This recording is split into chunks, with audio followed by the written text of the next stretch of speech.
Bom dia. Vamos relembrar agora os principais momentos de 2011. Neste ano, vimos o estopim da maior crise econômica da história da Europa. A sequência de quebra de bancos e de empresas em diversos países do bloco, como Irlanda, Grécia, Portugal, Espanha e Itália, obrigou a União Europeia a rever suas ações políticas para evitar agravamento quase iminente da crise. Originada na Grécia, principal devedora, a crise se alarmou quando seus credores a impuseram mais bloqueios para empréstimos, obrigando-a a quitar a dívida em prazos impossíveis. Isso colocou o país em gravíssima recessão e acabou por afetar outros devedores europeus. O resultado disso foi o aumento do desemprego e dos juros, e a diminuição dos salários e da produção industrial, o que agravou ainda mais a situação. Diversos outros países se seguiram no efeito dominó e colocaram em risco a existência da União Europeia, principalmente se a crise atingido de forma mais grave a Alemanha, o eixo do bloco. Desde o final de 2010, revoluções democráticas eclodem no mundo árabe. Na Tunísia, no Egito e na Líbia, os líderes já foram derrubados do poder e a democracia já se instala, enquanto muitos movimentos, sendo alguns sangrentos, continuam a ocorrer em outros países da região. Organizando-se através de redes sociais como Twitter e Facebook, a população organiza protestos contra o governo em pontos estratégicos. Na maioria dos casos, os manifestantes foram repreendidos agressivamente, atraindo a atenção da ONU. A população reivindica liberdade em todos os seus âmbitos, além de democracia e políticas públicas, principalmente nas áreas de saúde, educação e habitação. Na Líbia, chegou a haver uma guerra civil, cessada com a morte do ex-ditador Muammar Gaddafi. E em diversos países, como Síria e Iêmen, continuam ocorrendo grandes protestos, que tendem a ter o mesmo desfecho. Estes eventos mostram a importância das redes sociais na organização de protestos. São uma ferramenta incontrolável e indispensável da democracia no mundo globalizado. Em março, o Japão foi devastado por uma série de fenômenos naturais, e outros nem tão naturais assim. Terremotos, sendo o maior de 8,9 graus na escala Richter, seguidos de maremotos com ondas maiores a 20 metros, devastaram a metade norte do Japão, principalmente a costa leste. Foram contabilizados cerca de 30 mil entre mortos e desaparecidos, além de milhões de dólares em prejuízos financeiros. O pior veio depois, quando uma onda atingiu as bombas de água dos reatores da usina nuclear de Fukushima, causando vazamento radioativo e isolamento de uma enorme área. A natureza não deu tréguas. Vulcões entraram em erupção na Islândia e no Chile, causando transtorno no espaço aéreo. A atividade do vulcão chileno causou alguns cancelamentos de voos no continente sul-americano, inclusive no Brasil, atingindo principalmente o estado do Rio Grande do Sul. Na Islândia, outro vulcão entrou em erupção, causando os mesmos transtornos aos transportes aéreos da região. Não são apenas os transtornos aéreos. O risco das pessoas que vivem nesses locais inalarem os compostos químicos que contêm as cinzas do vulcão são muito prejudiciais às suas saúdes.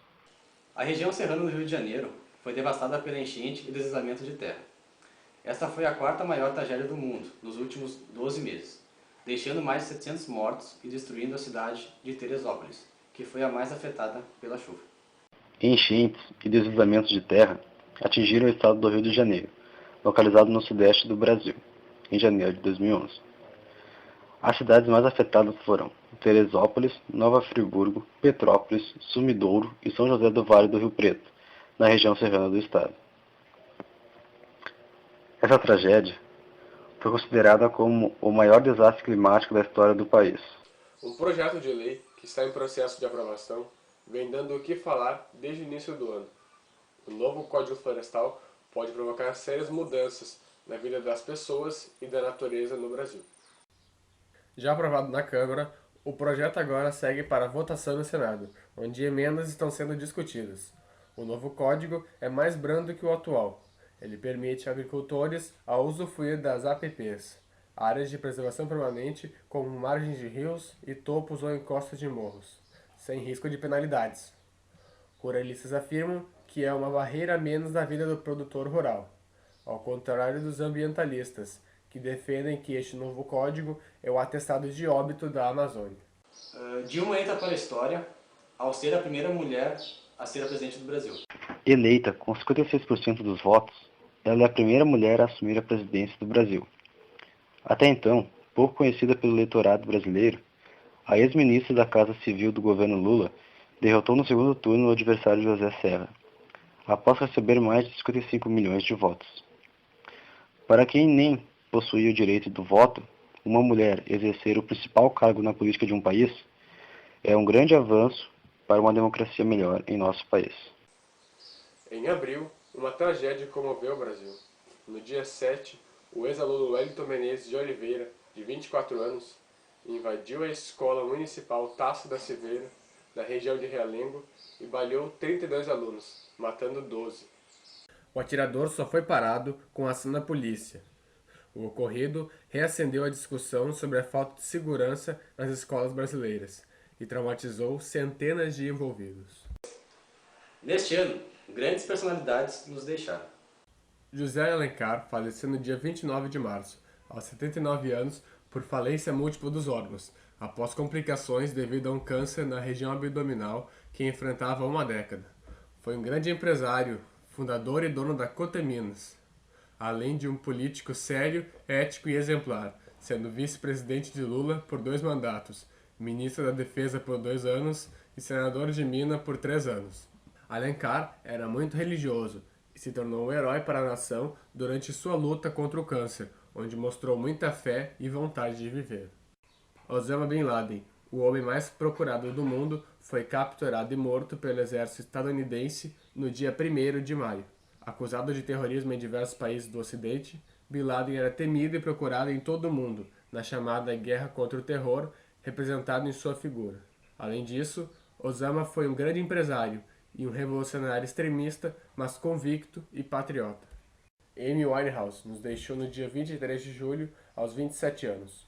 Uma morte precoce, mas premeditada, por conta de seus abusos com drogas lícitas e ilícitas, em meio a uma vida polêmica e anormal. A cantora de soul e jazz deixou como legado a originalidade e a personalidade que demonstrava em seu jeito de vestir, expressar e viver.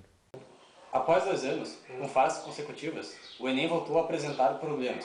Neste ano, houve vazamento de questões. As provas do Enem registraram problemas nos 2 últimos anos. Em 2010, a prova amarela teve questões embaralhadas, o que fez com que alguns estudantes marcassem as respostas no campo errado. Já na edição de 2009, exemplares da prova foram roubados. Neste ano, 14 questões foram expostas para uma escola em Fortaleza, causando mais confusão sobre o Exame Nacional do Ensino Médio. No dia 14 de fevereiro, Ronaldo Nazário de Lima, o fenômeno, declarou sua aposentadoria do futebol. O motivo foi a dificuldade antiga do craque em manter o porte atlético, já que ele tinha hipotireoidismo, o que desacelera seu organismo e o atrapalha na perda de peso. Em junho, foi homenageado em um jogo que marcou sua despedida da seleção. Agora, o maior artilheiro de todas as Copas, continua sua vida como empresário de grandes atletas, como Anderson Silva e Neymar. A Copa América deste ano teve muitas surpresas. Favoritos ficaram pelo caminho e a Vela Celeste faturou mais um. Foi a 43ª edição da competição que foi realizada na Argentina. O campeão foi o Uruguai, que venceu a competição após derrotar o Paraguai na final por 3-0, tornando-se o maior vencedor da Copa América com 15 títulos. Já a seleção brasileira criou chances, dominou o Paraguai e teve sua melhor apresentação na era Mano Menezes, mas deu vexame na hora da decisão de pênaltis e está eliminado da Copa América. Após perder as 4 cobranças que teve, com Elano, Thiago Silva, André Santos e Fred, o Brasil caiu de novo nas quartas de final. Gauchão 2011. Após fazer 3-2 no tempo normal, Colorado bate o Grêmio também nas cobranças, levando seu 40º título estadual. Que se dê fim, de maneira definitiva, ao mito falacioso que atribui debilidade técnica ao maior clássico do Rio Grande do Sul. Mais uma vez, Grêmio e Inter protagonizaram um clássico irresistível. Jogadores qualificados, muitos ataques nas duas áreas, dribles, gols, defesas espetaculares, falhas e definição até o último segundo de jogo. fizeram do Grenal, naquele domingo, no Estádio Olímpico, um dos melhores da história recente dessa rivalidade. Por hoje é isso, pessoal. Até a próxima. Tchau.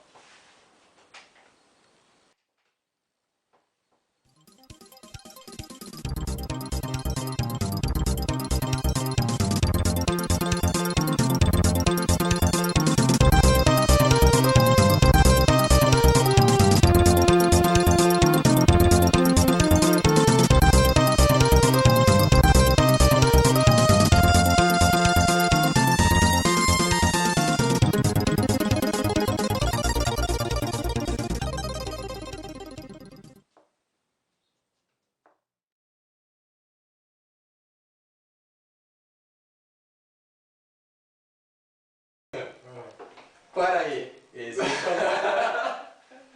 Perguntem pra Natália.